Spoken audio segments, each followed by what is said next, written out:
বিয়ের 12 বছর পর আমার স্বামী আরও একটা বিয়ের কথা জানালো। আমি আয়নার সামনে বসে নিজেকে দেখছিলাম। আমি তখন 35-এর কাছাকাছি একজন মহিলা। আমার চুলে অল্প পাক ধরা শুরু হয়েছে, মুখের চামড়ায় টান ধরা শুরু হয়েছে, শরীরে অতিরিক্ত মেদ তৈরি হয়েছে। 9টা 5টা অফিসের পর নিজেকে দেখার সুযোগ হয়ে ওঠে না আর।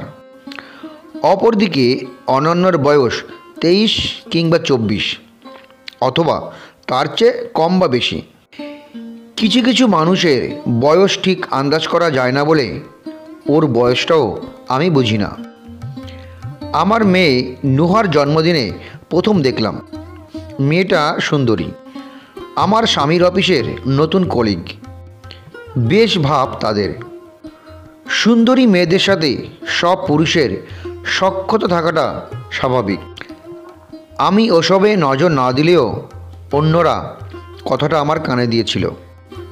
আমার মা এসে বলল, জামাইয়ের মতিগতি ভালো দেখি না, সময় থাকতে আটকা। আমি হাসলাম। স্বামী কি গরু ছাগল নাকি যে আটকে রাখবো? আমাদের 2 ছেলে মেয়ে। 7 বছরের ছেলে নিনাদ আর 3 বছরের মেয়ে নুহা। আমি আমার স্বামীকে সন্দেহ করি না কখনো। তার উপর রাগ দেখিয়ে বাপের বাড়ি চলে যায়নি।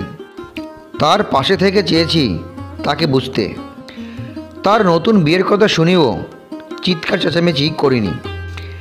স্বাভাবিকের মতো দুজনে একই ঘরে থেকেছি। শুক্রবার সকাল সকাল ছেলে মেয়েদের মায়ের কাছে পাঠিয়ে দিলাম। আমার স্বামীকে বললাম, তোমার সাথে একটু বাইরে যেতে ইচ্ছা করছে। সেও রাজি হলো যেতে। অনেক বছর পর দুজনে একটা রিক্সায় চললাম। বাতাসে আমার চুল উড়ছিল। আগের দিনগুলোর মতো আমার স্বামী আমার চুল সরিয়ে দিচ্ছে না।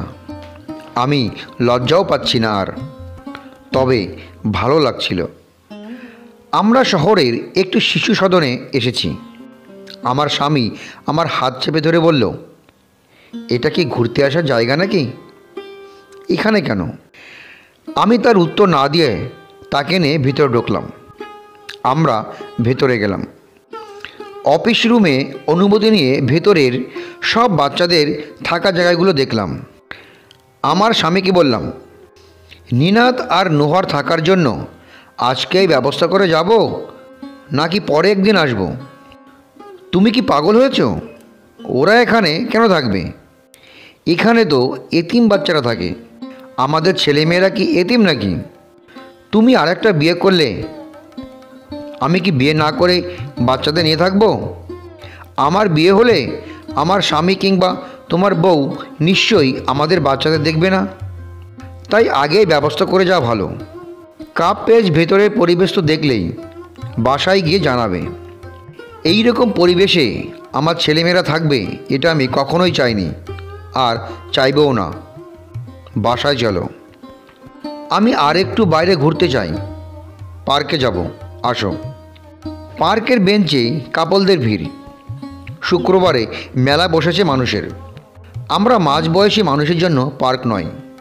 আমরা এখানে আগের বয়সের মতো বসতে পারি না। একটা খালি মতো জায়গা দেখে বসে পড়লাম। মহিমা, তুমি আর একটা বিয়ের কথা ভাবছো? আমাকে জানাওনি তো? তুমি যখন জানালে তারপরেই ভাবলাম। আমার বয়স তো বেশি না, সবে মাত্র 35।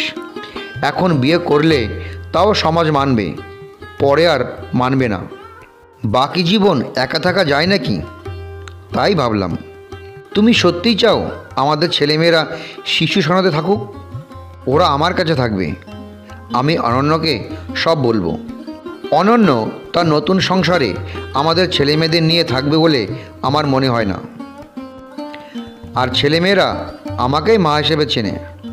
তারা অন্য কাউকে গ্রহণ করতে পারবে বলে মনে হয় না। এতে ওদের মনের ওপর চাপ পড়বে। তার চেয়ে ওদের কথা মাথা থেকে বাদ দিয়ে চলো দুজনে নতুন সংসার নিয়ে ভাবি। তুমি কি পাগল হয়ে গেছো? কী সব ভাবছো তুমি? ওই যে বাচ্চা মেয়েটাকে দেখো, ফুল বিক্রি করছে। আমাদের ছেলেমেয়েরাও একদিন এসব করবে। বাবা নতুন বিয়ে করবে, মা নতুন বিয়ে করবে, ওরা এই রাস্তাঘাটে থেকেই মানুষ হবে। বাবা বিয়ে করে আলাদা সংসারে থাকলে মা একা ছেলে মেয়েদের মানুষ করতে পারে, তবে এই ছেলে মেয়েদের মানসিক কষ্ট তো কম হয় না। আমি এসব করতে পারবো না। তুমি তো মা, মায়েরা সব ত্যাগ করে, কেন বাবারা করতে পারে না? আমার স্বামী সেদিন চুপ ছিল।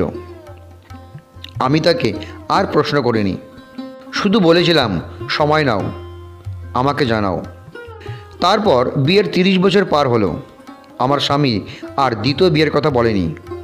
আমার বয়স বাড়ছে, কিন্তু কোনো প্রসাধনী দিয়ে স্বামীকে আটকে রাখার চেষ্টা করিনি। তাকে শুধু বুঝিয়েছিলাম আমরা এখন চাইলেও অনেক কিছু পারি না বা পারবো না। আমরা বাবা মা, আমাদের সন্তানেরা ঈশ্বরের দেওয়া আমানত। তাদের প্রতি দায়িত্বে অবহেলা করে দুনিয়ার সুখ আমাদের জন্য না।